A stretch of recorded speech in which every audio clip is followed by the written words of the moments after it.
Thanks for joining us today on the Culture Drop podcast. Today's subject is music and literature. How does literature affect our favorite music?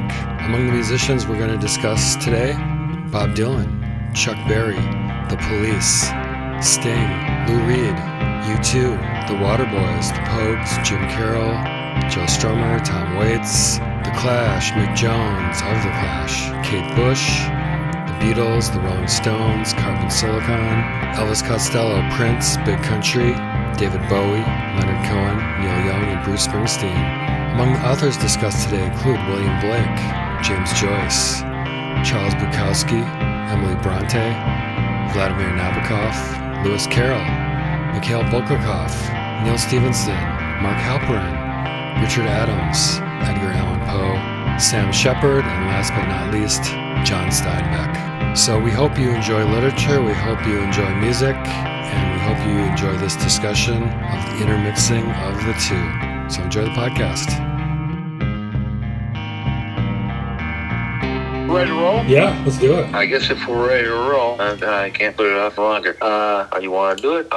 Correlation between music, popular music, Western popular music, English language music primarily, and literature can't be overstated. And I don't think this is a new phenomena. This is it didn't start with.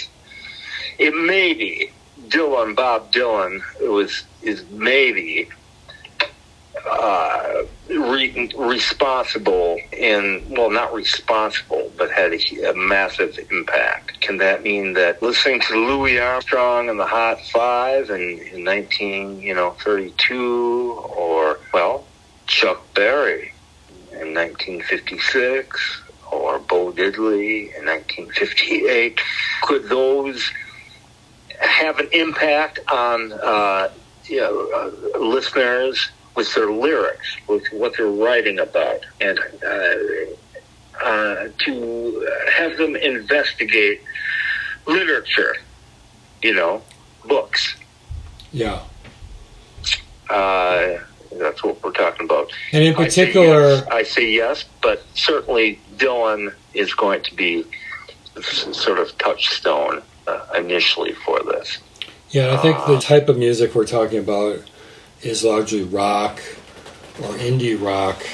It's interesting, like you say, like in rock music, Dylan was maybe the first to make it big, with like literary influences and references. But if you want to go down a different path, you could probably argue the folk tradition had that for a long time before Dylan was on the scene, and he probably got some of that from the folk tradition. Certainly. Absolutely. I agree with you, absolutely. As far as the 20th century North American tradition, which, Dylan is coming from, he certainly has predecessors. Very noteworthy one would be Chuck Berry, who was a very fine poet, and Bob Dylan knew it, and I'm sure got as much from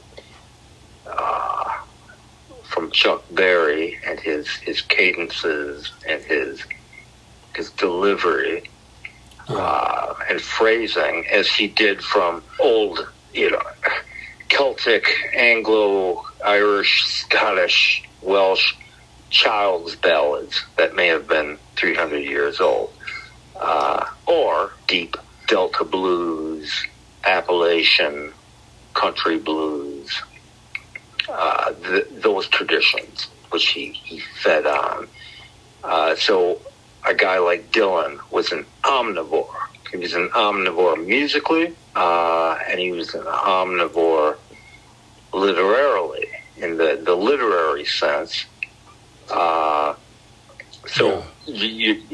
take your point, and you're absolutely correct in that. There's also different angles to this in terms of Chuck Berry is a great example where he had kind of a poetic sensibility in terms of his rhyming and his meter and a sense of rhythm, but he wasn't drawing on a literary influence per se, whereas Dylan might have been drawing on the French surrealistic poets. Well, I take your point, and I agree with you, and that is probably why I did not get into Dylan until 1975. I can tell you the song that got me into him. Mm-hmm. Chuck Berry, he's a very well-read guy, clearly.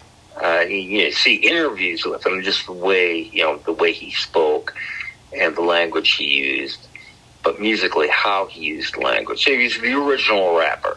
Yeah. Dylan is certainly, a fine rapper, or it can be. They're, great antecedents and predecessors to 1980s South Bronx, New York City, the hip-hop, the nascent, hip-hop scene. The Last Poets, for example, also from New York City, in the late 60s and 70s. But certainly people like Dylan and Chuck Berry. And now if you say that to a young person today, this is rapping.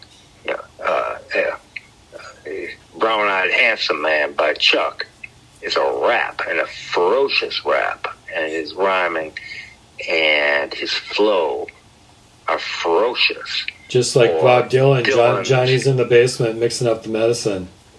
Exactly, Subterranean, Homesick Blues. Right. They'd say, well, it's not hip-hop, but it's rapping.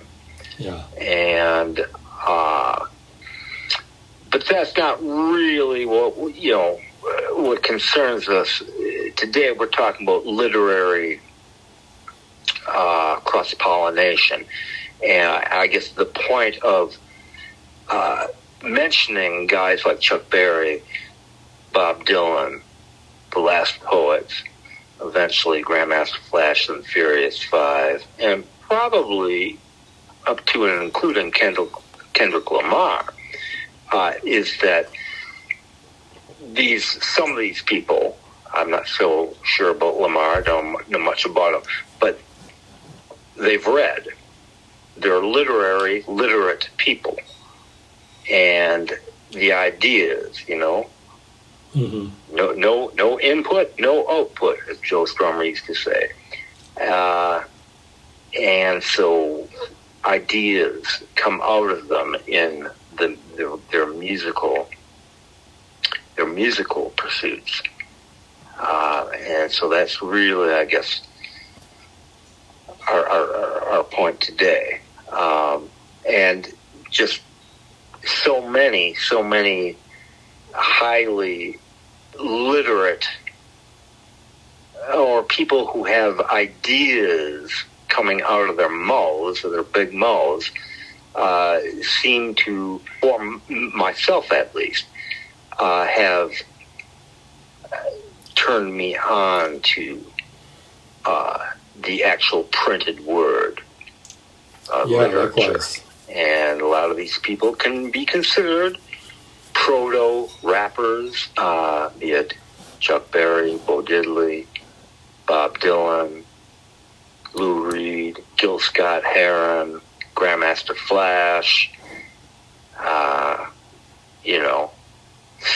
Chuck D, Public Enemy, Joe Strummer, Jim Carroll. And those are just all American dudes I mentioned there, lest we forget Tom Waits. So have you been influenced by music, by popular music or not so popular music, to pursue various printed word writing? Yeah. And if so, who and how and what? Yeah, I think like a recent example is I'd been meaning for years, I'd been hearing that the Police album Synchronicity was influenced by this Arthur Koestler book called The Roots of Coincidence, and also Carl Jung's book Synchronicity. And the album before that was influenced by the Arthur Koestler book The Ghost in the Machine. So within the last year I bought all three of those books, and I've read The Roots of Coincidence, which is a lot about the study of like psychic phenomena under scientific conditions, and then Synchronicity about events that seem to be related, trying to put some kind of scientific framework around it. Carl Jung, and they're both really enjoyable books. I haven't read Ghost in the Machine yet. I'm looking forward to it. But that's just some recent examples, and I'm sure there have been numerous others throughout my life. And just in preparation for this conversation, and we can talk about this later, realizing how many songs from artists that we like were influenced by particular literary works. Yeah, I've got nothing written down, but just from... Well, I'm just going to run this by you. And for our several listeners everywhere, I'm going to run this by you. Well, okay, here goes. John Prine equals Kurt Vonnegut. Can make you laugh and cry in a single sentence. The friendliness, the openness. But always something nagging beneath the surface. Dylan has described Prine as one of maybe his favorite songwriter ever. Mm-hmm. And said this is a classic Midwestern mind trip that Prine was on. Mm-hmm. Mike Scott and the Waterboys equal William Butler Yeats. And not just because Mike Scott with the Waterboys have covered, reinterpreted, and added music to many William Butler Yeats poems. In fact, in 2011, he released an entire album, An Appointment with Mr. Yeats, which is a wonderfully successful album of Yeats poems. But even prior to that, he'd done, I think, 3 musical interpretations of Yeats's works. Very early U2, meaning their first 3, possibly 4 albums, but mainly their first 3, Boy, October, and War, equal William Blake. And I'm mentioning all these people because they actually, all these artists, these bands, these acts, actually did inspire me to delve into and very much appreciate their corresponding literary counterparts, which is what I'm referring to as for my purposes, their literary counterparts. Lou Reed. Lou has often cited Hubert Selby. Have you ever read Last Exit to Brooklyn? No, it's been on my reading list for decades. Me too, and literally decades, and I still haven't. I haven't read anything by Selby. But he's a writer that Lou often touted. Can I make a quick side comment, just back up the truck to U2 and William Blake for a second? Yeah. That's a very astute observation. I don't know how you made that, but when I was getting a list, researching literary influences, one that came up was The Fly by U2, which references William Blake's The Marriage of Heaven and Hell. Yes, and I'm not talking about their recent album, The Innocence and Experience, those 2 albums. I'm talking very young, and right. That's when I discovered Blake. Yeah. Is around 84, but I can thank the likes of U2 and the Waterboys and Big Country for that. Mm-hmm. Big Country would lead me with their first 3 albums which are the best and maybe the only ones that are really worthwhile, to explore, say, Robert Burns, and delve into the Celtic poetic tradition, and along with, Mike Scott, the Waterboys. Mike Scott is also Scottish, and you two are, Anglo-Irish. Later on, a few years later, in the mid-'80s, I think the first Pogues album I bought was their 1980, I think it came out in 87, If I Should Fall From Grace with the God. And then I backtracked and bought, the others in rapid succession, Roma Sodomy and the Lash, and the debut, Red Roses for Me. And then quickly, Peace and Love came out.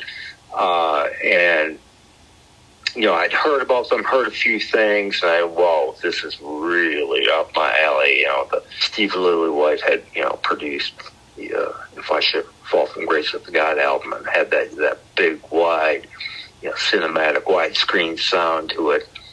And the cover of the American version of the album had the famous picture of all the Pogues, 8 of them, their faces superimposed on a famous photograph of James Joyce with his spectacles and his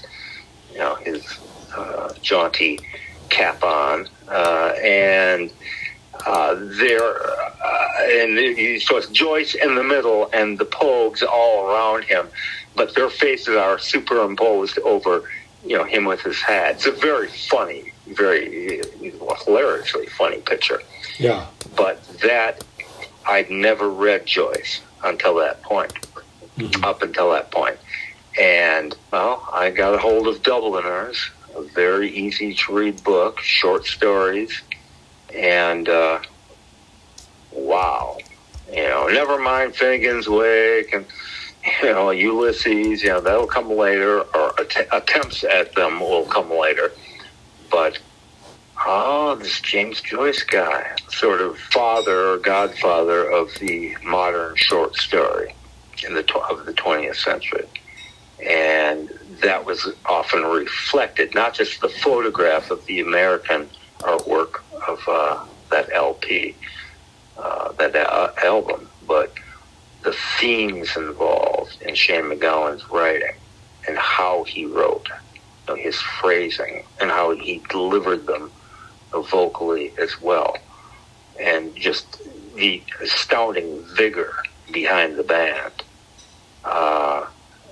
So there's grace and ferocity in the Pogues' music, and I discovered that in Joyce's writing, at least the early writing, the short stories, the Dubliners book of short stories I received directly from the Pogues. So there's that. There's Jim Carroll, the Catholic Boy album.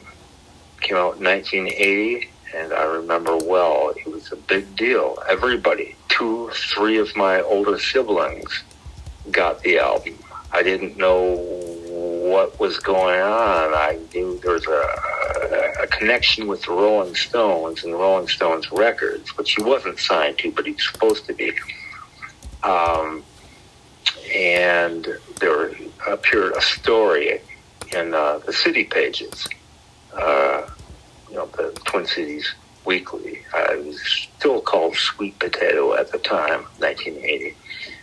And a big article and interview with Jim Carroll, and a review of the album as well.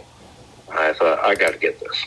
I bought it, listened to it, and said, oh, Lord, it's like Lou Reed being backed by the Stones.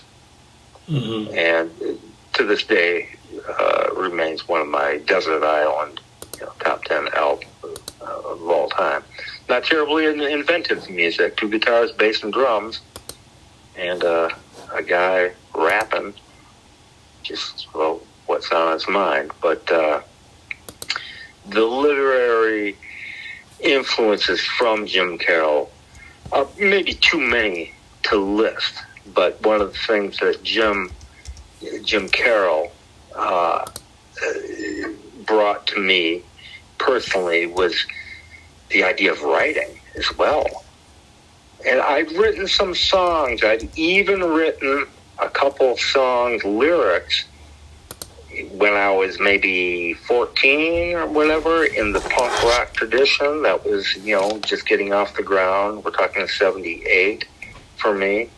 Quickly tired of punk rock, or what was considered punk rock at the time. And, as people like The Clash were also getting tired of it as well, and moving on to other things. But that's something that Jim Carroll brought me. It was cool to be a writer. It was cool to read. It was cool to be literate. He was also an all-city basketball player, and never mind his drug habit, which, he had overcome by the time he's 20 years old. But that combination, and I love basketball as well, so the idea of literacy, of reading, of writing, is a huge turn on from this, simple, these simple 2 guitar, bass, and drum, songs on the Catholic Boy album. The scenes that primarily Joe Strummer, as the primary lyricist, was writing about, this great stream of consciousness approach that he had. What's all this punk rock about? He was writing like Charles Bukowski. Tom Waits, had just in 1982, when Combat Rock come out, had just turned a corner with swordfish trombones. Had put to rest his sort of persona and raison d'etre and musical approach of the 70s. That's the sort of lounge lizard, grizzled, again, Bukowski-esque character. And, got married to Kathleen Brennan. Let's back up the truck a second to the Clash. I've got a few other literary Clash references. Supposedly, the title London Calling was inspired by this book called Let the People Sing by J.B. Priestley. Okay. Don't know about that. The Call Up echoes themes from Joseph Heller's Catch-22. Rebel Waltz was inspired by George Orwell's Homage to Catalonia.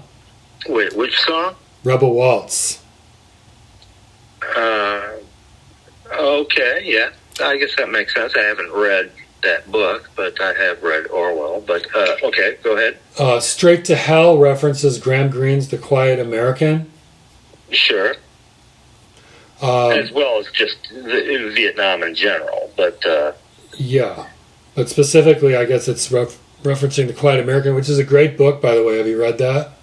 No, I've read quite a bit of Graham Greene, but I haven't read The Quiet American. It's been on my list for forever, but my reading list goes on forever.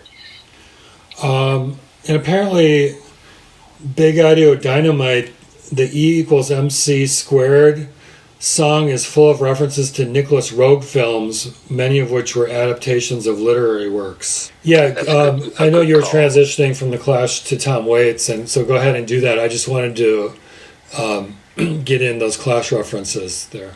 Oh, yeah. No, thanks. It's very astute, and that's exactly the kind of thing that I'm concerned with, be it, literary, but cinematic as well. And the Clash were certainly big on their cinematic imagery.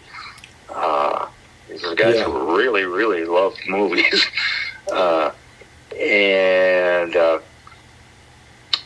Tom Waits had made his major musical and sort of musical raison d'etre or transformation in 1982, and lyrically, musically, vocally as well. He was ideas. He's considered, a one-off American original, and granted, most of his, well, not most, but half, maybe a third of his output had uniquely touches the, as Grail Marcus put it, the weird old America. Tom Waits that's what he was headed for. And the other side, or big influence, would be sort of the Weimar, Germany in the 30s, Kurt Weill, Bertolt Brecht, sort of cabaret. Yeah. Even vocally, he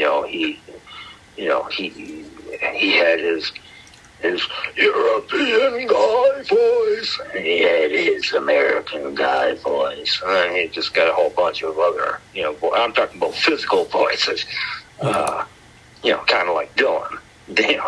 Bob Dylan's got 27 different voices that he's used over the last 60-some years. Right. And Tom has not quite as many, but a lot. But music to go along with it, to accompany it.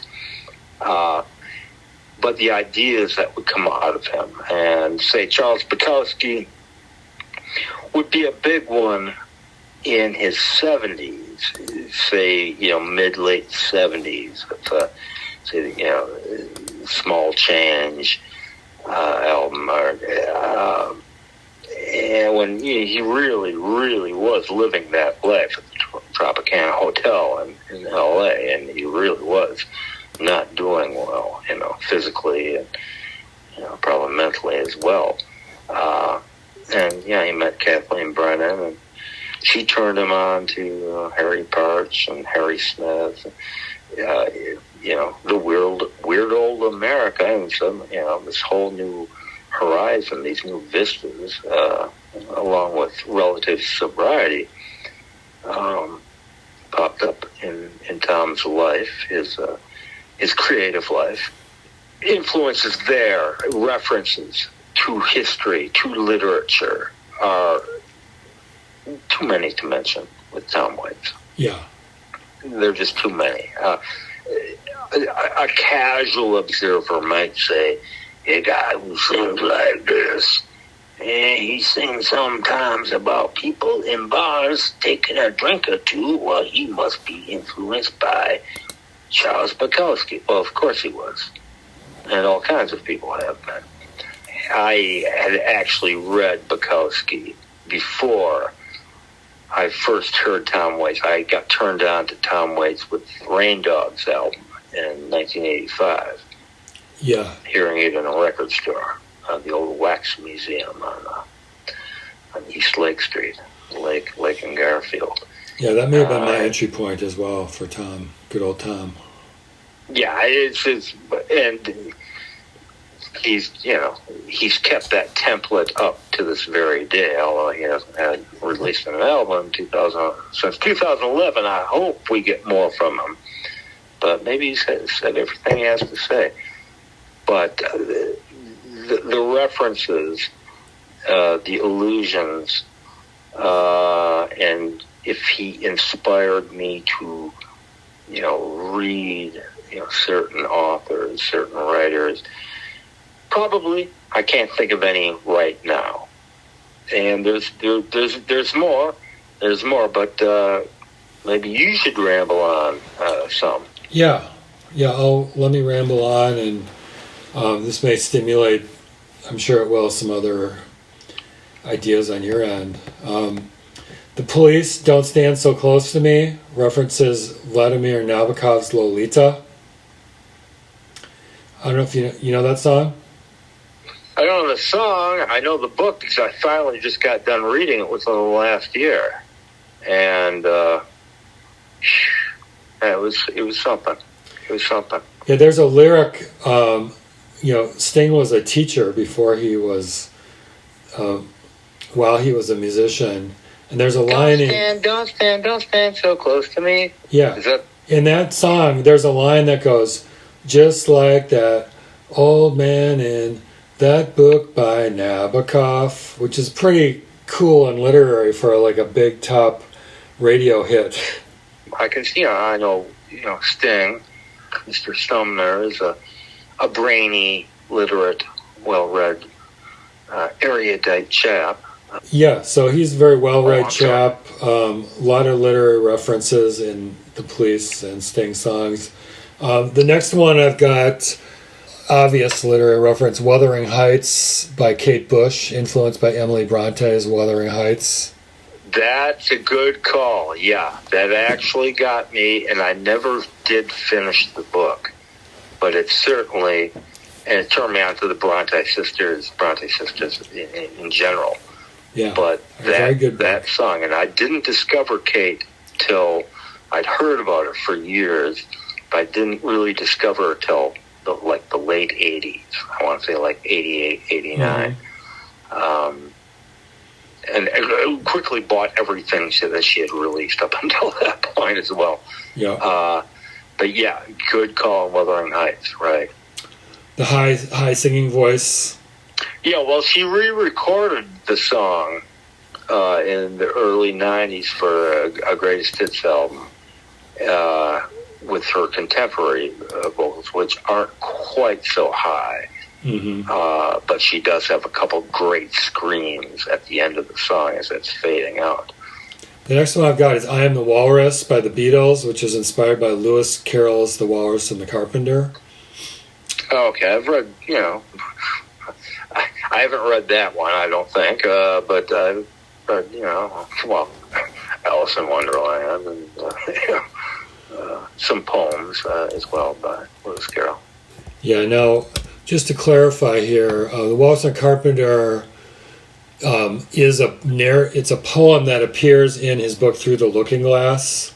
So the book is actually Through the Looking Glass, but the poem is The Walrus and the Carpenter. Specifically, that kind of inspired John Lennon there. Oh, really? Well, let me ask you this, just going sideways a bit. The original book was, I believe, entitled Alice's Adventures in Wonderland. Is that correct? Lewis's first, the original publication of the book in, the late 19th century. Okay, well, I think my point being, was there a sequel to it just called Through the Looking Glass? Alice's Adventures in Wonderland came out first in 1865. Okay, 65. Okay, yeah. And then Through the Looking Glass and What Alice Found There, which includes the poems Jabberwocky and The Walrus and the Carpenter, came out in 1871. Okay, that's what I was thinking of. Thank you. Yeah. Okay, so what's the Beatles track that's from Through the Looking Glass and What Alice Found There? Yeah. And the poem from that later. That's right. That sequel. John Lennon later said he was loose. He just loosely based it on there. When he went back and read it later, he realized that the walrus was like the bad guy in the poem, and he wishes he had written a song about the Carpenter, I think. So it was kind of a funny little aside, but it wouldn't have sounded as great to say I am the Carpenter.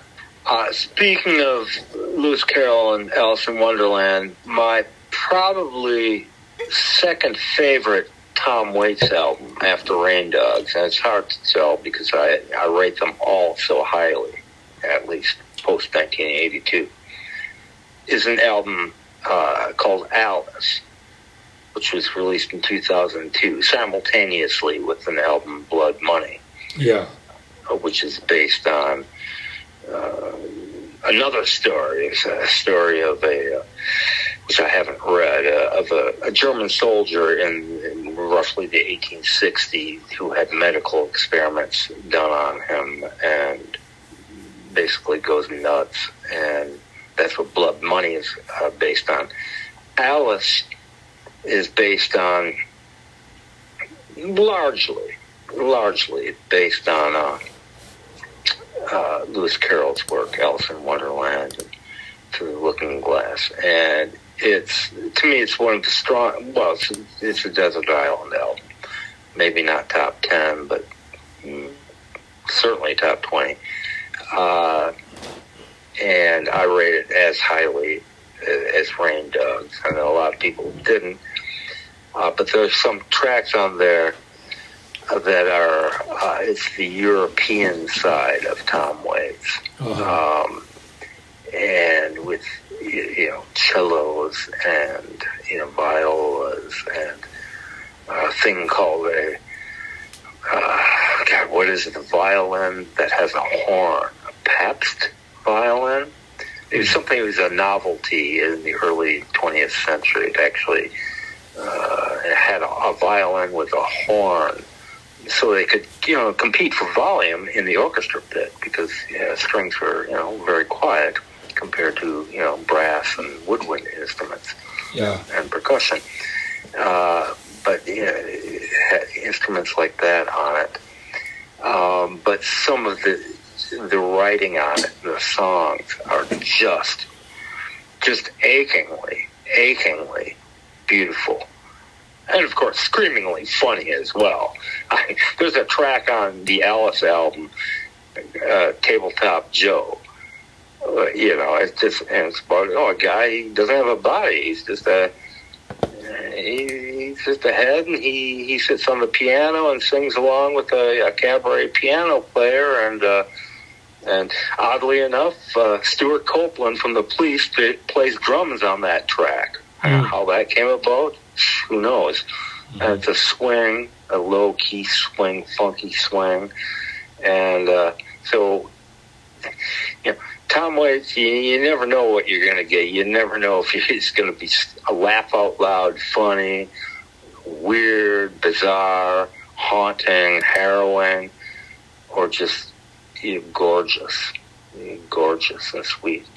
And that's my predominant feeling of. And of course, by 2002, I'd already read Alice in Wonderland and Through the Looking Glass.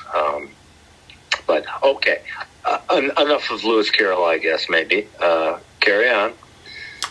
Yeah, the next one I've got is the Rolling Stones' Sympathy for the Devil, inspired by Mikhail Bulgakov's The Master and the Margarita. Yeah, I tried it, and I believe the book was originally published in the late 50s, early 60s. I think you had told me in previous conversations that the book was actually written perhaps in the 30s, but of course it was censored in the Soviet Union, and didn't,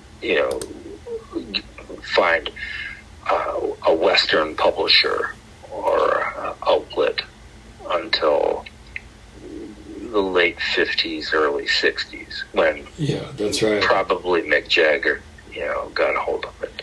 What's incredible is it was written between 1928 and 1940. That long a period. Okay. He died in 1940, and no one had read it until the manuscript was published in a Moscow magazine in 1966, 1967. Oh, that late? Yeah. Really? Yeah. Oh, I thought maybe late 50s, early 60s. So Jagger was probably, it was like brand new to him, because the song was released in 1968. Yeah. Sympathy for the Devil was released and, recorded and released in 1968. So maybe Jagger had actually was like absolutely fresh on his mind. Yeah. Now the interesting thing, if you really look at the lyrics to the Rolling Stones' Sympathy for the Devil, it's a very it ranges throughout human history, kind of from the Satan's perspective, right? So yes, he stuck around St. Petersburg when it was time for a change, killed the Tsar and his ministers, rode the tank, blah, blah, blah. But, then it goes off, who shot the Kennedys, kings and queen, it goes, and then it's just... The original lyric was actually who shot John Kennedy. Okay. And then Bobby Kennedy got shot, and he made it plural, interesting. The Kennedys. Yeah, so the reference is a relatively kind of a stepping off point for the song, because there's some Russian references at the beginning and then it kind of goes off in other directions. But regardless, it's a brilliant song, it's a brilliant book, and it's worth bringing up in this conversation for sure. Oh, very much so. That's one of the great examples, I guess, of what we're talking about here. Is Master and the Margarita and Sympathy for the Devil. And I'm sure there were tens, hundreds of thousands, maybe millions of people through the years, maybe not 1968, but through the years and the decades, who were turned on to Bukowski, his book, from Sympathy for the Devil. The more astute or sensitive, perhaps. Yeah, and to the point of this podcast, I think that's probably the reason why I initially read it. Yes, exactly, Jed. Yeah, precisely. I've told you numerous times through the years, my reading list is extensive. I was at the library today and just got, here's one, Snow Crash, right? Yeah. Finally picked it up, and Minneapolis, St. Paul Public Library system only had one copy, and it took a while for Ramsey County to get in mine on hold. And I picked it up today, and that was inspired. I've heard about the book through the years. It was published in 1992. The writer is a guy named Neal Stephenson. We talked about this the other day. Last night, I think. But it was inspired. My interest was piqued by a song by a band called Carbon Silicon, and Carbon Silicon is the third major band by Mick Jones from The Clash.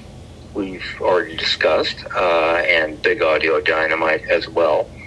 And this song, I think, dates from 2010, maybe. The song is called Buckethead, and it's a little over 8 minutes long, and it's one jaunty, kind of Kinksian riff, which God knows Mick used, ripped off plenty of the Kinks and the Who's simple 3-chord riffs for the Clash early on, and simple, and it never changes. There's no key change or anything, and Mick essentially raps about the song, not rapping in the sense of the American R&B tradition of hip-hop, but he essentially talks with no, his phrasing it seems to have no relative relation to the rhythm of the song, which is a very jaunty, up-tempo, maybe 90 beats per minute, 90 BPMs for a tempo, and as I say, no chorus, no bridge, no chord changes, and he basically describes what the book is about, and he describes it in a very, his voice, as he's aged, has this very sort of jolly, cheery, he still has this very, very thick, South London accent, Cockney accent, actually, Southeast London, and describes the scenario in the book, and by God, if it doesn't sound like the headlines of today. But the way he phrases it, and the jauntiness of the music, of the riff, the simple bass guitar drum pattern, has a great drive to it. This is from one of the guys who brought hip-hop to white people in the early 80s, when it was still pretty much underground, a South Bronx, New York City thing, Grandmaster Flash and Furious Five. The Clash were experimenting with it. They were, recording in New York City at Electric Lady Studios. And they got something great. I mean, when I hear This Is a Radio Clash this day, I get excited. It's such a great sounding track. But even before that, a year before that, the Magnificent Seven, sure, or Lightning Strikes, from the Sandinista album. They used to call, Mick Jones in the band, they called him Whack Attack. Yeah. Carrying around a big ghetto blaster, radio with him. And he's listening to all these brand new, sounds from Sugar Hill Records, and the Magnificent Seven, the dub version of it, the instrumental dub, version of it, was played on WDAR in New York City. There were no vocals on, so you couldn't tell it was a bunch of white limeys, And so these DJs on, heavy, that were, playing this new thing called hip hop. They do their own raps over it and make their own productions over it. One of them is a great one. It's like Clint Eastwood. This is 6-7 years before Big Audio Dynamite's first album, with Clint Eastwood samples from The Dirty Dozen and not The Dirty Dozen, but from Dirty Harry and his Magnum Force films. And they didn't even realize it was a bunch of, white English guys, British guys. And so they were getting play in real time. And that was actually released like a couple months before Blondie's Rapture single, which actually charted and did well. And of course they did, big club remix of it. But they were native New Yorkers, Blondie. But actually, the Clash beat them to it by a couple months. Yeah. And so, the impetus, or not the impetus, but the drive, the influence they had on making it acceptable, or not acceptable, but making hip hop cool with white folks, was probably a really, really big deal. And so here's Mick Jones 3-4 decades later rapping in a completely different style of rapping, literally spoken word, over the song Buckethead, about this book, which I just picked up from the public library today, called Snow Crash. And so, folks, you can find the book at your local library or on Amazon.com and pay cash money for it, or you can listen to the song Buckethead by Carbon Silicon on YouTube and get an idea of what I'm talking about. But that's the most recent literary thing. And it's been a few years in the making. As I say, I've been curious about this book. And apparently it's sort of a sci-fi thing. And it's not a genre that I usually gravitate towards. I usually kind of, am wary of. Not really familiar with Philip K. Dick or William Gibson. My man Kurt Vonnegut was, originally considered science fiction. Time travel and that sort of thing. So I don't know. I'll get back to you. We'll be talking, as I get in and start to read the book and read it. But that's the very most recent example of a pop song turning me on to something. And I'm hoping the book's good. Yeah, I've read some reviews of it and whatnot, and it sounds like it's a big deal. Time magazine, a few years ago, rated it one of the 100 best American novels of the 20th century, something like that. I hope it's good. I hope I like the guy's writing. The story sounds very interesting. Next, I've got some interesting literary references which I hadn't caught before, and a lot of these books I haven't read, but just to mention them in this podcast. Elvis Costello, quite a literary chap, a clever lyricist. Apparently the song Shabby Doll is influenced by Graham Greene's The End of the Affair, which I've read, yeah. Brilliant Mistake alludes to F. Scott Fitzgerald's views on the American dream. New Amsterdam is inspired by James Joyce's Ulysses. He's got a song, The Invisible Man, that references H.G. Wells' The Invisible Man. So just wanted to note those down for posterity. U2, Shadows and Tall Trees on the first album, probably my favorite song on the first album. Direct reference to The Lord of the Flies by William Golding. Yeah. The Fly. Yeah, I can hear that, yeah. The Fly, inspired by William Blake's The Marriage of Heaven and Hell. Exit is influenced by Norman Mailer's The Executioner song. Mothers of the Disappears reflects Joan Didion's works on Latin American politics. Here's a thing.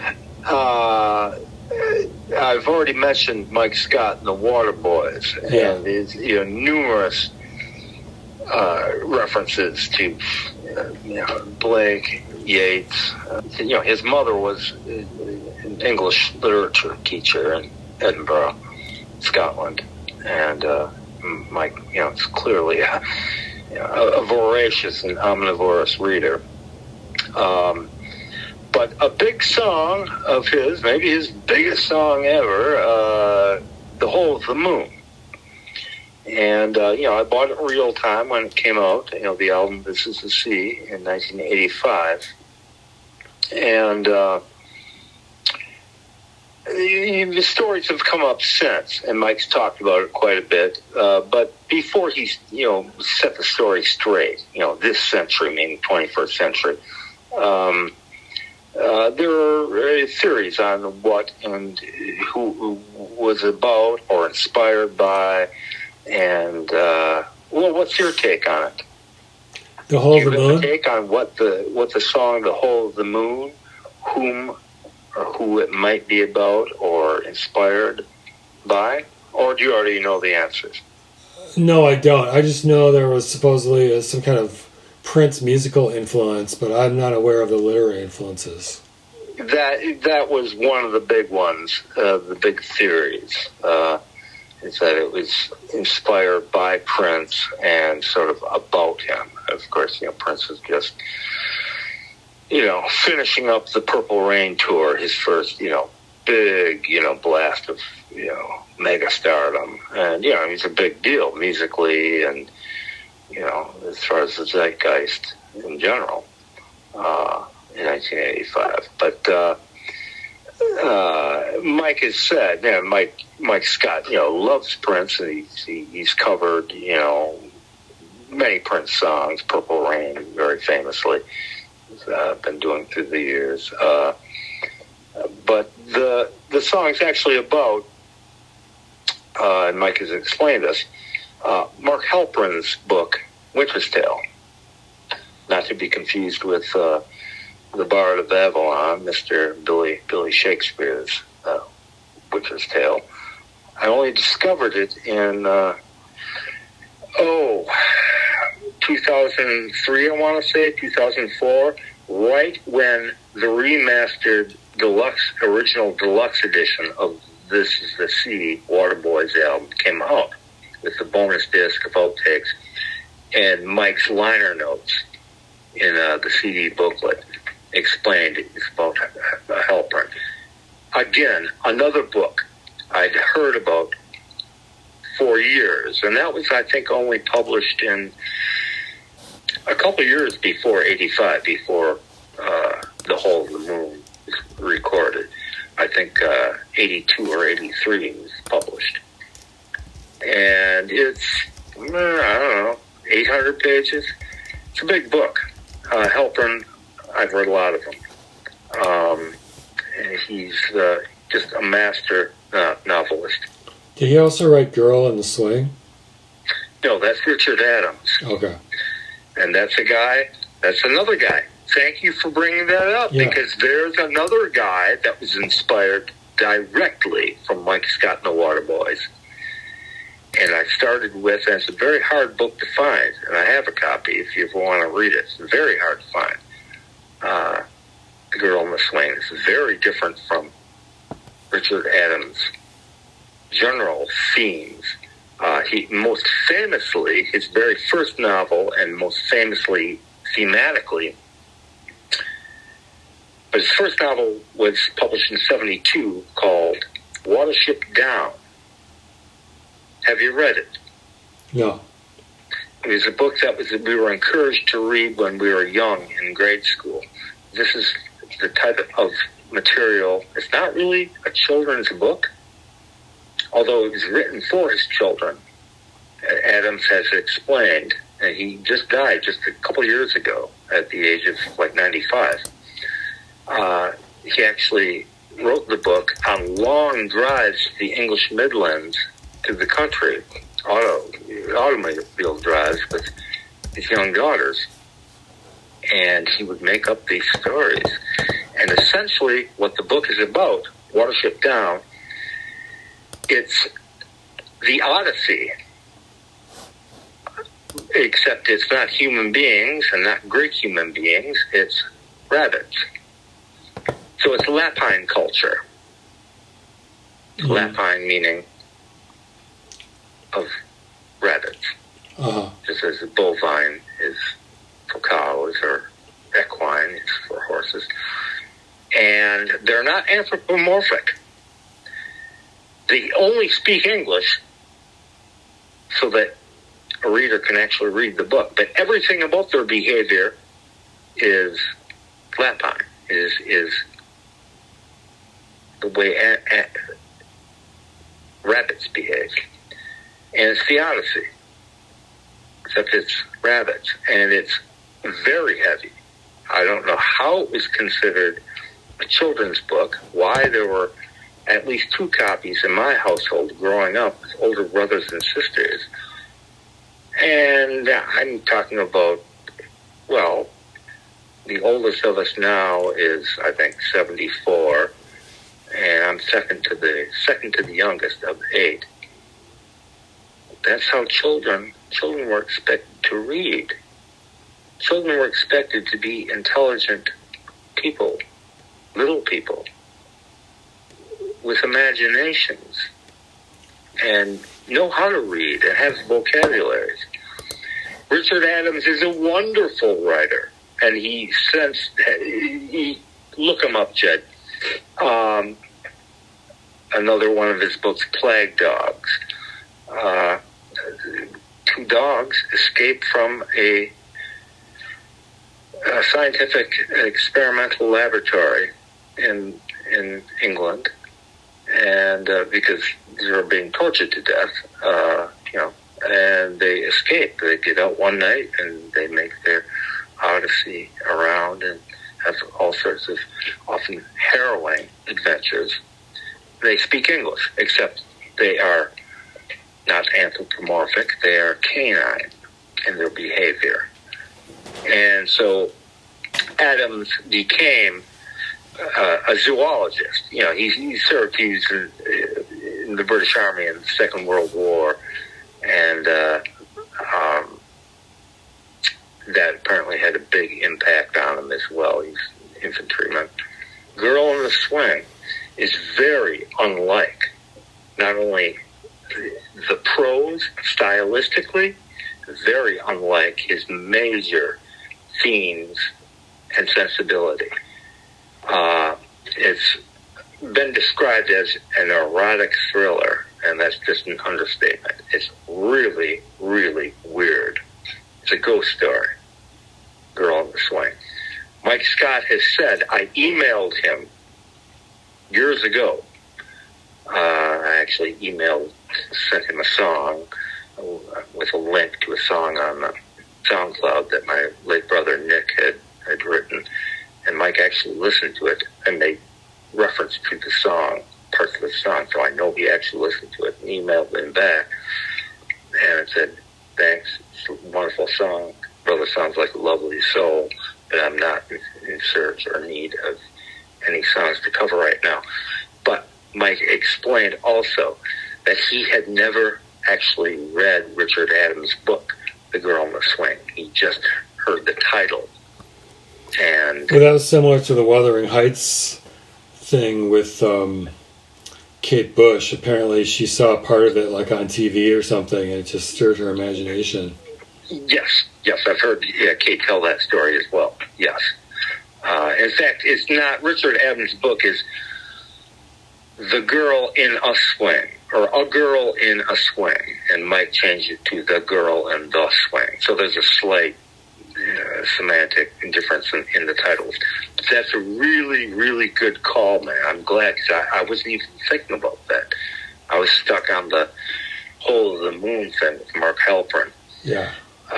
His Winter's Tales, but how did you happen to pick up on The Girl in the Swing? I'm assuming you haven't read the book either. No, just I've known that for years. Just that song was influenced by that book, and but you don't know the book Watership Down. No, I know the book. I just haven't read it. Oh yeah. I'm sure. That's what I meant. I'm sure you know of it. That's what I meant to say is you haven't read it, because I didn't read it, Jed, even though it was in my household growing up as a very young pre-teenager. Uh-huh. I didn't read it until I was, just a couple decades ago, maybe 15 years ago, maybe 16, 17 years ago. So for me, it was mind-blowing to think that this was considered in my household growing up to be children's fare or young adult literature. And it's a very heavy book. It's funny. It's extraordinarily poignant. It's action-packed. It's all rabbits. It's all rabbits just trying to... Watership Down is a real place in the Midlands of England. It's, one of the downs. There are many downs in England. And it's wonderful. I can't recommend it highly enough for anybody. Because Adams ended up being, after he got out of the Army, he became a writer just by accident. He was turned down. He sent the manuscript for Watership Down. He was turned down something like 30-some times before somebody actually... he wasn't a writer. He's a burgeoning zoologist. And later in his career, he actually did co-write a book about, he went to like Antarctica or anything like that with an actual zoologist. He was a zoologist. He really knew about animals and studied them. But there again, Mike Scott from the Waterboys turned me on to him. Well, not really, because I was familiar with Watership Down, which I didn't read for another 3 or 4 decades, but good call on that with The Girl in the Swing. But also, The Hole of the Moon, it's about Mark Halperin's Winter's Tale. And, dude, you gotta at least look this stuff up, Wikipedia or whatever. You don't know what you're missing with Halperin. Talk about writing like an angel. Yeah, I'll check it out. Extremely dense. Well, he writes prose like a poet. And a lot of people do that, but Halperin is just so good. It's just he creates entire worlds, and Winter's Tale is sort of his masterpiece. He's still writing, and he just put one out last year. I haven't read, I think his last 3 or 4 novels, but it sounds like, well, okay, here, check this out. I was going to say, the Waterboys era, those first 3 albums of what they called the big music, the big orchestral sound before, Mike Scott got heavily into the Celtic, British Isles vibe. I was going to say, that's what The Hole of the Moon is, what Mark Halperin's Winter's Tale sounds like. Nah, you know what that sounds like? You know what it sounds like? Mark Halperin's Winter's Tale sounds like the first 3 big country albums. The Crossing, Steel Town, and The Seer. If you can wrap your head around that. Okay. That's another literary illusion. Yeah. How just the sound, the totality of the sound can influence, and vice versa. Yeah. Create a mood. Right.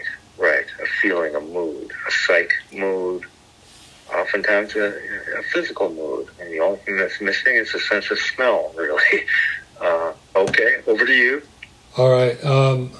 Next, I'm going to talk about Bob Dylan. First, I'm just going to zip through a bunch of songs just to get a sense of the scope of his literary interest and influences, and then I'm going to tell an interesting story about a relatively recent Bob Dylan album. You probably know this story.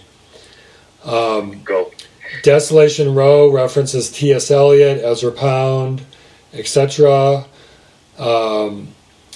Stuck Inside a Mobile with the Memphis Blues again alludes to William Faulkner. Tombstone Blues references Greek mythology. Hard Rain's Gonna Fall is influenced by Arthur Rimbaud's poetry. Changing of the Guards is inspired by Dante's Divine Comedy. All Along the Watchtower reflects themes from the Book of Isaiah and William Blake. My Back Pages, influenced by Arthur Rimbaud and symbolist poets. Blind Willie McTell contains references to American history and literature, including Herman Melville. And the scope of the Bible on Bob Dylan's work cannot be underestimated. Cannot be underestimated or even overestimated. Yeah. But here's we can come back to those if you want, but the most fascinating story. That's the Old Testament and the New Testament, by the way. So, yeah. For our listeners out there, yeah. The story I love is that on Love and Theft, which I know is probably your favorite Bob Dylan album, the song The Floater and 4 other songs on that album contain lines from a Japanese book about a Japanese gangster. The book's called Confessions of a Yakuza. And the only reason we know this is this guy was reading the book. The book only had sold, the English translation had sold 25,000 copies, and he had made like $8,000 from this. But one guy just happened to be reading this, and he was familiar with the Dylan album and made the connection. It's like, hey, some of these lines sound familiar. I'm hip to this. Did Bob, let me ask you, do you know, did Bob himself ever admit or address in interviews or anything? I know he's not a big interview guy or anything, and he's Bob, so he's liable to say anything. Did he ever address this point? Not that I'm aware of. Clearly he used lines, because there's very specific lines about my master is like a feudal lord, and I don't think there's any dispute. Yeah. No, that's why I was wondering if Bob has ever addressed it, because even though I haven't read the book and probably never will, have you? No, but I put it on my to-read list because it sounds like a fascinating book. He did address other haters, and with expletives, in other interviews where he got accused of, lifting this or that. He's like, that's just what songwriters do. No kidding. Yeah. Yeah. Right. He's like, you try to do what. Saying a good writer borrows, a great writer steals, or something like that. What's that saying? Yeah. Something like that. Yeah. Anyway. Yeah. But apparently the writer of the Confessions of the Yakuza book, he was a 62-year-old Japanese physician. It was based on an oral history spun by one of his patients who was a retired gangster. And people encouraged him to sue, and he said he was very flattered that the famous singer had read and appreciated his book, and of course it boosted his sales, so he was totally flattered and cool about it. His next album, Modern Times, in 2005, also has apparently a very heavy influence from a slightly, probably more controversial source. Are you familiar with that one? Do tell. A poet in the Confederacy. I don't know if he's actually in the Confederate Army during the American Civil War. Yeah, I've heard this. But apparently it was a similar deal where he was widely influenced by this guy's writing, and I think it was mainly the archaic. Some of the actual turns of phrase are actually, Bob makes them slightly less archaic. People they just talked weird back then, especially in the South. So this courtly manner and whatnot. Edgar Allan Poe, even though he was a Northerner, had this. Well, this observation was pointed out when Lou Reed did his tribute to Edgar Allan Poe on his massive The Raven project in 2003, where he actually rewrote a lot of Poe's stuff. And Lou said a lot of Poe's actual language was considered archaic even at the time in the 1830s and 1840s in the United States. Nice way to weave that in. It was my goal to discuss that at some point in this conversation, so you just did that seamlessly. Yeah. Well, I'm one of the 17 people on the planet who not just like the album but really love it. I'm talking about the full 2-disc version, not that he was released in a single disc version, which concentrated just on the musical, the purely song-based aspects of it. There's a guy who was just in love with language. I've always felt that the descriptors of Lou as a poet were overstated and overblown. I think he's just a very, very good lyricist. And, he's released, a book of lyrics before he died as poetry. And some of them just don't translate. Or they're just not on the printed page, just not that great. Leave Me Alone is a great sonic piece from the Street Hassle album in 1978, but, lyrically, it's just not that great. And the song did go through various permutations. The original version of it from the Coney Island Baby sessions from 3 years earlier is a lot more interesting lyrically, a lot harsher too, but a lot wittier. And some of it just doesn't look on the printed page. It's not that great. Yeah, it's how the person is singing and what they're doing with it, and their phrasing and everything about their physical voice, and their literary voice is also a big factor. But Lou's great beauty is that he made everything kind of, no matter what he was talking about or what illusions he was talking about, he generally, through his entire career, made it seem like he was sitting in the living room with you and talking to you. Mm-hmm. And that was Lou's great vocal prowess. Yeah. Was his conversational tone. And as he got older, he decided he wanted to be Otis Redding and thought he was going to be a soul singer, and he started, belting and like that. And still had some great music, but oftentimes his vocals, particularly live, on live recordings, could be a little, okay, Lou, shut up and play guitar. Of course, he's a great guitar player, but so Lou's literary influences, for me, it's kind of like Dylan. It's like, what did Lou turn me on to about reading? When I first discovered Lou Reed with the Transformer album from 1972, my older brother Sean had it. I had a massive record collection. And it wasn't even Walk on the Wild Side that initially got me. It was just the sound of the album. The dude's voice, and just, and he had so many different bands and, ways of, musical approaches and whatnot, through his career.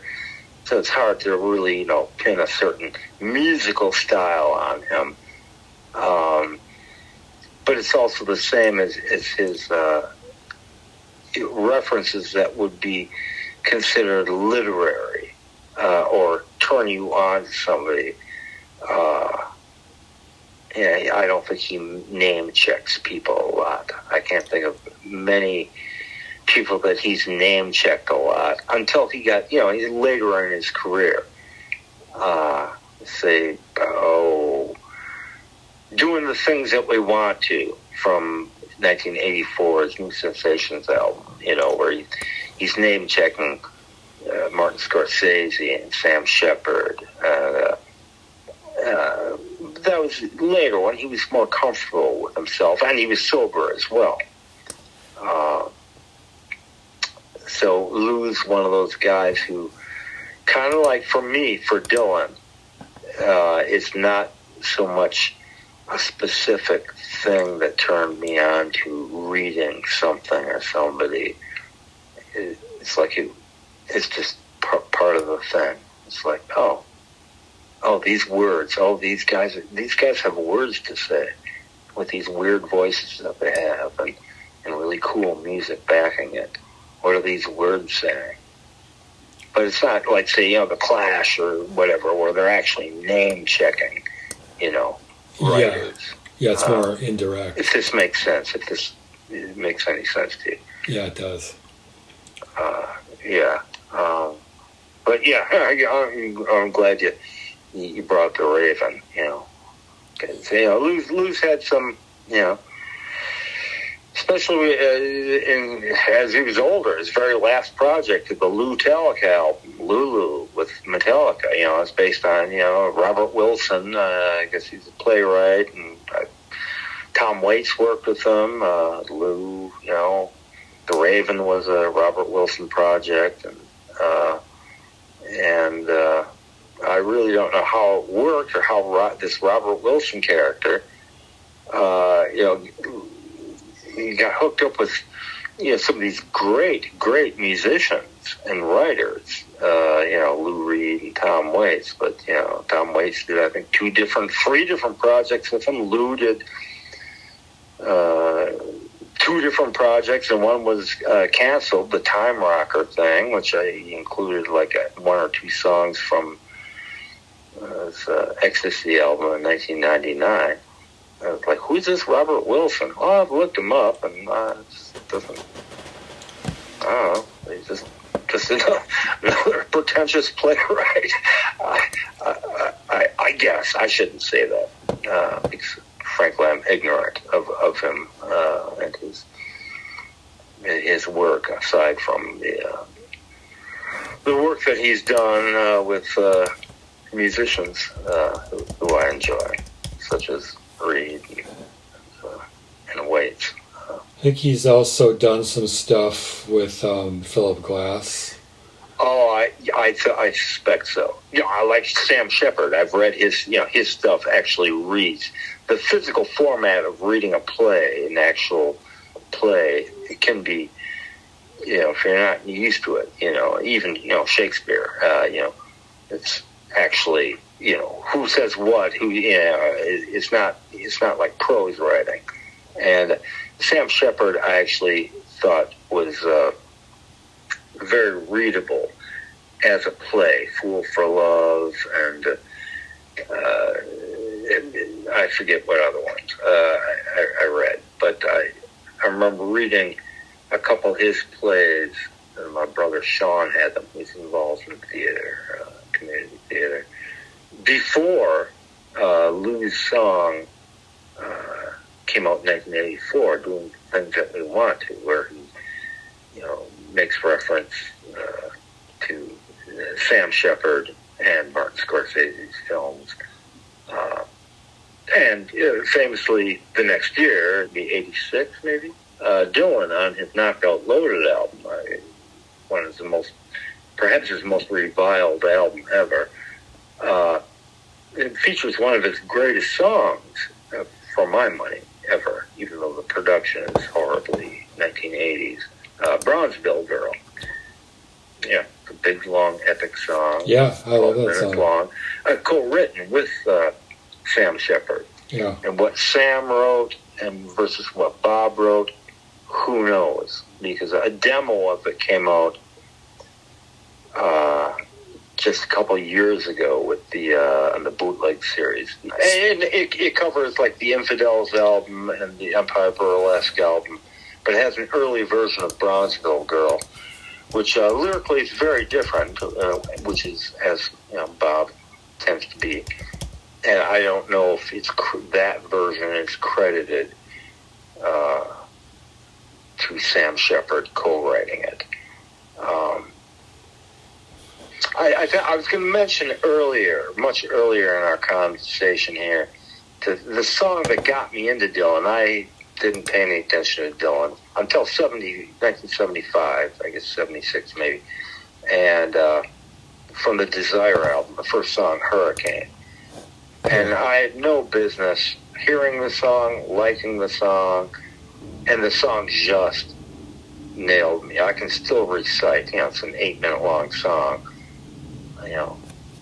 rapid fire vocal delivery, rapping from Bob, hyper rhyming as well. No free verse or anything. I can still, I have the song memorized all these years later. That's a song that got me into Dylan.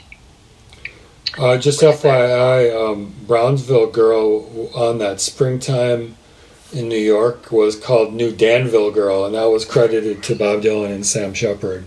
That's right, New Danville Girl. But that was credited to Sam as well, huh? Yeah, so who wrote what? Was it, Sam Shepard had a basic outline for the story? Because it's a story song, both versions. It's just a beast of a song. Lyric, it's just wonderful, everything about it. The production on the official album is really over the top, 80s, massive gated snare that sounds like a 3-ton elephant. But both versions are just, musically, just sonically unimpeachable. Lou Reed loved that song. Yeah, I know Lou. Yeah, Lou paid tribute to it, which is funny because Lou was never very generous with other musicians unless he really liked them. But then again, Bob was never really generous with other musicians either. And so early on, I always thought that Lou hated Dylan. He made some comments about him. I think once he said, first time he met Dylan, he said, he's the kind of guy, the kind of guy I mean, the kind of guy you meet at a party and you just automatically want to punch him in the face. Yeah. Okay, Lou. That's coming from Lou Reed, of all people, so Right. Who knows? But I'd already read Sam Shepard in play form. Fool for Love, and God, what was another one? Early 80s. Your turn, Judd. Yeah, I just got a few others here. I mean, there's all kinds of, speaking of Sam Shepard, there's very literary musicians like Patti Smith and Tom Verlaine. But so just mention them in passing. But specific literary references, another good one is The Inner Light by the Beatles, which is lyrics are adapted from the Tao Te Ching by Lao Tzu. I don't know if you've ever heard that. It's one of those Beatles tracks that has Indian musicians. I don't know it. What was that released on? The Inner Light was originally a B-side of one of their singles.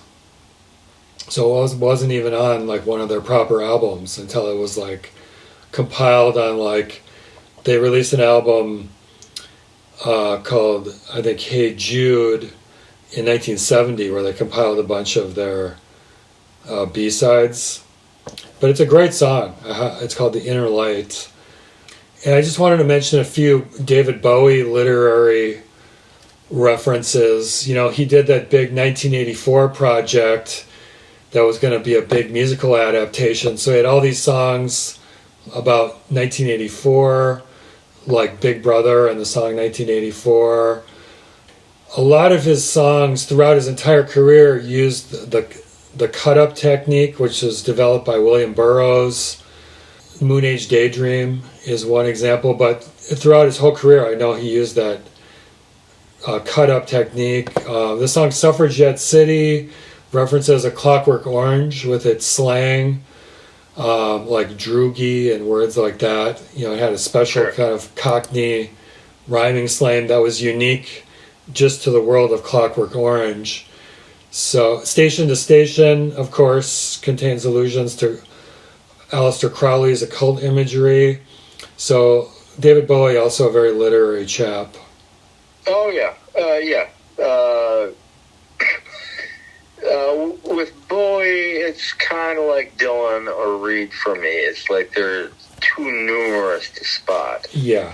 The Bewley Brothers. Well, with 1984, the 1984 Floor Show, which became the Diamond Dogs album. It was actually vice versa. The Diamond Dogs album was already recorded, and then they wanted to do this 1984 Floor Show. The Orwell estate wouldn't give him clearance.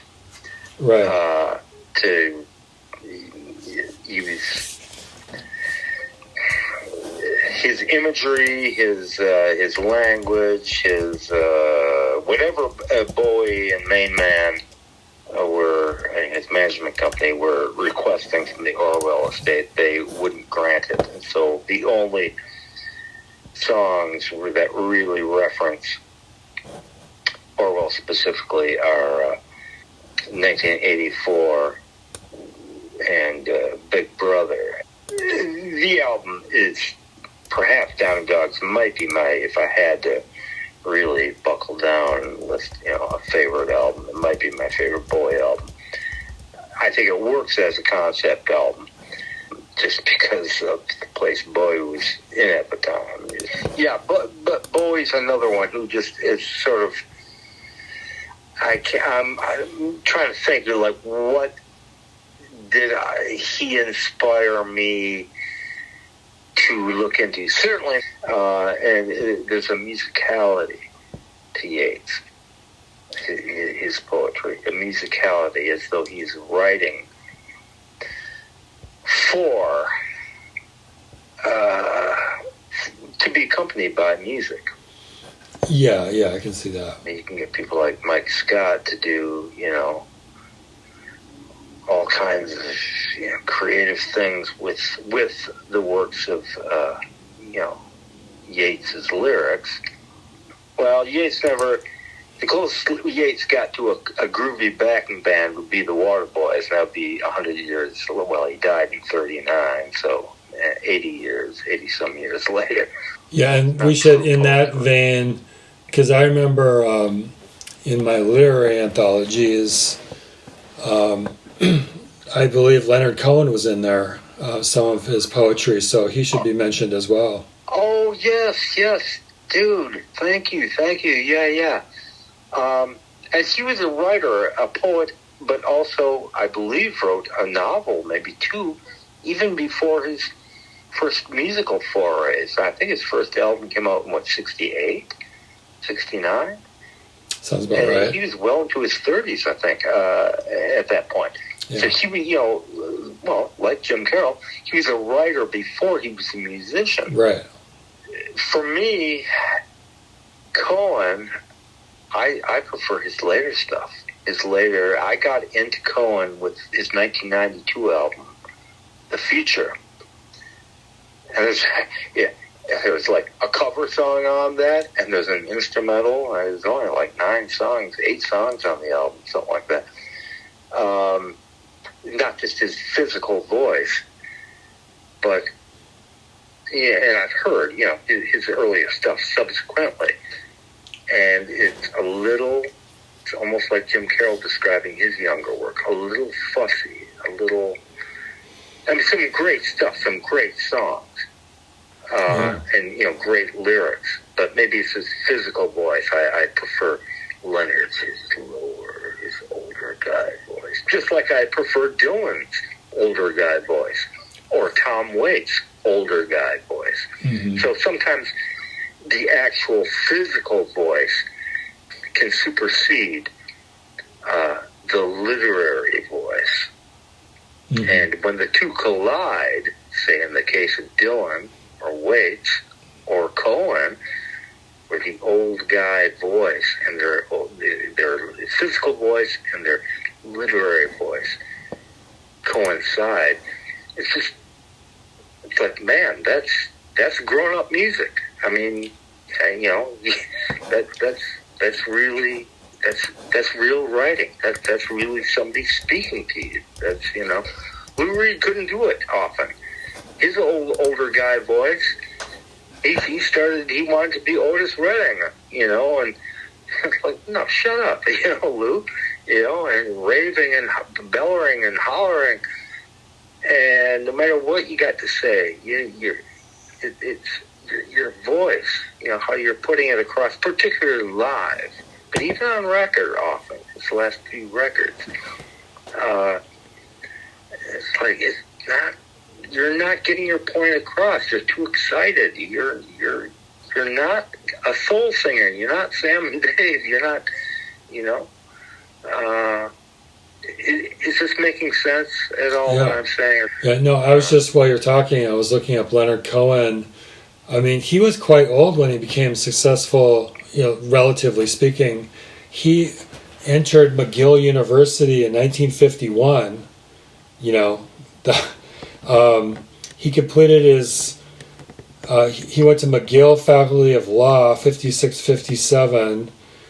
To your point, he had a novel in 1966 that was quite controversial and received a good deal of attention. He was a published poet in the 50s. This is all before he became a rock star. Yeah, a rock star. That's a funny term for Leonard Cohen. Well, I mean, I know. I mean, I say that playfully because I think he was kind of shy, but he played up that image, like when he's hanging out with beautiful women on like some of his album covers. He was considered, I think, in his personal life, a ladies' man. In fact, that was the name of one of his albums. Right, a ladies' man. Right. I think he's. So that's why I say that. I like a lot of his like later stuff, or like 80s and 90s stuff. The song "Everybody Knows." Oh, Jesus, dude! I mean, that's like that could have been written like 3.5 minutes ago. Right. So I dig a lot of his later-ish stuff too. He's quite an intriguing character, and he became a Zen a student of Zen in his 70s. He went to a monastery. How cool is that?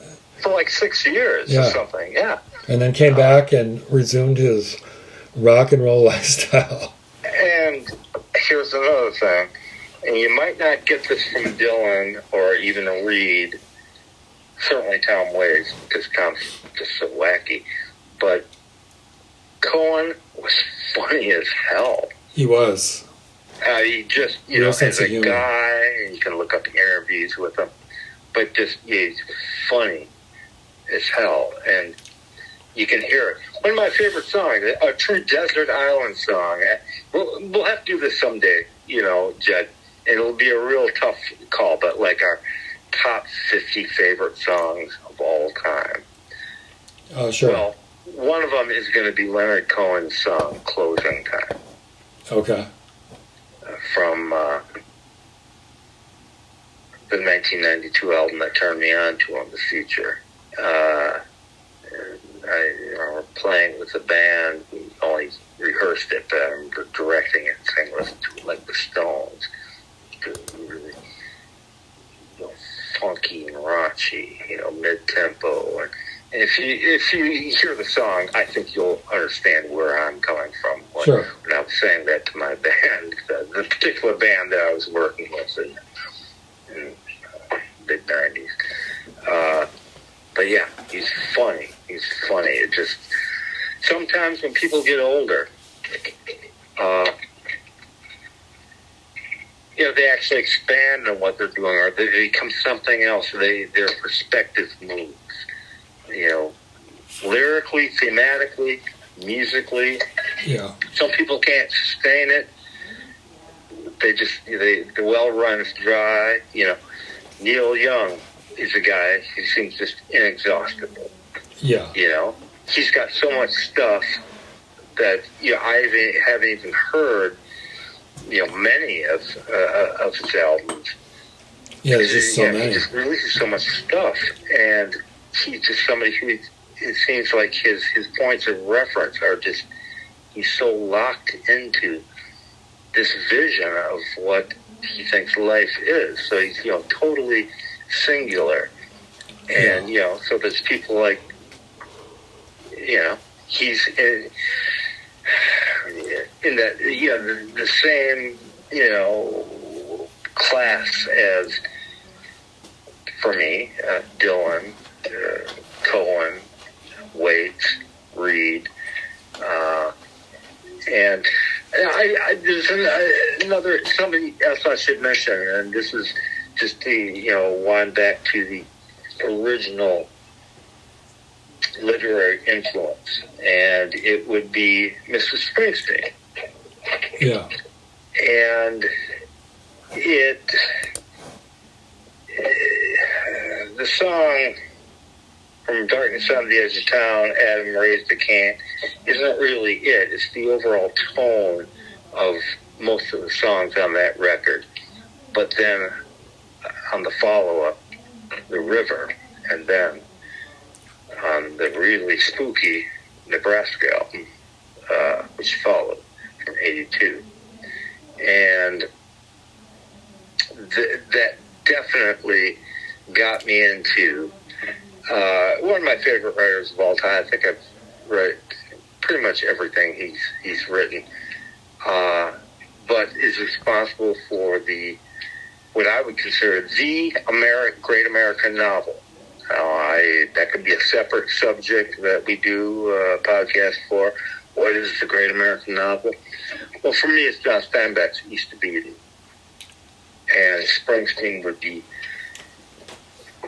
directly responsible for that. I remember when I started reading it and what I was listening to, what I was heavily engrossed in, what was going on in my personal life at the time. In late 1984, a steady diet of those albums. Not Born in the USA, which had just come out. But it was predominantly those three albums. And of course, Adam Raised a Can sort of specifically mentions the biblical story of Cain and Abel. I think it was Steinbeck himself said there's only one story in the human language, and that is the story of Cain and Abel. And all other stories revolve around or descend from that. I'm paraphrasing. Yeah, well, that might be a good place to kind of wrap this up. And also we should mention The Ghost of Tom Joad. Springsteen album came out a few years later, inspired by John Steinbeck's The Grapes of Wrath. Right. And to me, that's a lesser book. To me, many people consider that Steinbeck's greatest work, and also perhaps the great American novel. I disagree, and I disagree strongly. Great as Grapes of Wrath is, and I think I read a record in the album review when The Ghost of Tom Joad came out in '96. And I said, this album makes the Nebraska album sound like a party album. I thought that was funny. That's not really true. I see what the reviewer was getting at. But I point taken, that really was, meaning the Ghost of Tom Joad album was directly influenced by Steinbeck's Grapes of Wrath, whereas those earlier albums, were they really? Bruce wasn't a big reader, he said. It was his manager and friend, John Landau, who really got him into movies and cinema. And so, and Bruce has said this. He admitted as much. He just wasn't, he's a working class, schlub from this poor family who, as Bruce put it at the time, ain't nobody was reading Burroughs in my house. That's how Bruce put it. But that should be noted that for what we're talking about, that actually is Springsteen's work, particularly those three albums from 78, 80, and 82, really did lead me to John Steinbeck. Well, I think blows the doors off Papa Hemingway, great as Hemingway is, but a lot of people consider the greatest, post-war novelist, American novelist. But there's others, Truman Capote, and there's all kinds of people, But okay, I guess we'll wrap it up. But kids, if you're listening, listen. If there's words, what are the words saying? Are they just party, or my boyfriend or girlfriend didn't do me like I want them to, or there's other stuff to write about? And if it inspires you to read the printed page, reading, it's like prayer. It's meditation. You've got to be involved. To be involved. And there's whole worlds out there, and you can share the minds. You can share in the minds and souls of angels when you read the right stuff. Well said. As you can share with listening to music. When the two intersect and cross-pollinate, that's life. That's culture. That's real life. That's a beautiful thing. Well said.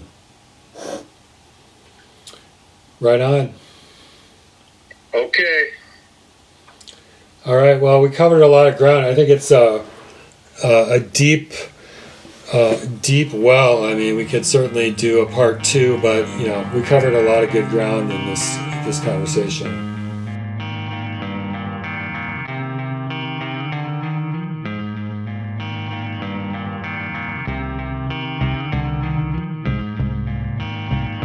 Thanks for joining us today on the Culture Drop Podcast. I'm Jed, and I was joined once again with esteemed literary critic and musicologist William Devitt. In as William so eloquently summed up at the end of that podcast, you get involved with the minds and souls of angels when you read and when you listen to music. And when the two intersect, that's life. I couldn't say it better myself, so we hope you enjoyed the podcast, and we'll catch you next time.